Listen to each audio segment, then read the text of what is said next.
Throughout history, we have gone through brutal and tough wars. But do you ever ask yourself, is there such thing as a good war?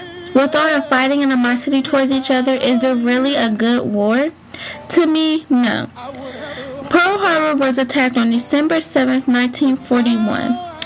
The reason being was because the United States applied both diplomatic and economic pressures to try to resolve the Sino-Japanese conflict, but the Japanese government viewed these measures, especially on embargo on oil, as threats to their national security. Japan bombed Pearl Harbor while everybody was resting on a Sunday morning. Nobody saw it coming because Japan never declared war on the U.S.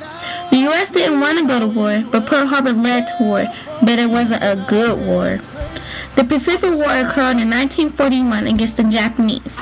Japanese armed forces launched a massive offensive attacking targets as far east as Pearl Harbor, Hawaii, and as far west as Burma. They created an empire called the Greater East Asia Co-Prosperity Sphere. This empire was where Japanese industries would have access to the substantial oil, rubber, and tin resources of Southeast Asia and Indonesia. This war helped end the long-lasting World War II. The stock market crash also led to war, but was it a good war? I don't think so.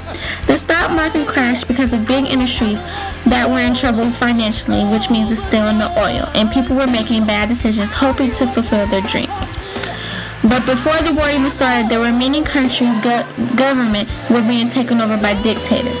One dictator was Stalin, who took over the communist Russia after Lenin's death. During the war, though, Stalin and Russia were allies of the U.S., but in the end they became enemies.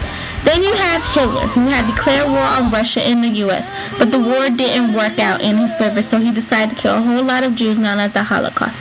So you ask yourself, is there really such thing as a good war? Really, it's your own opinion. I would have lost it all.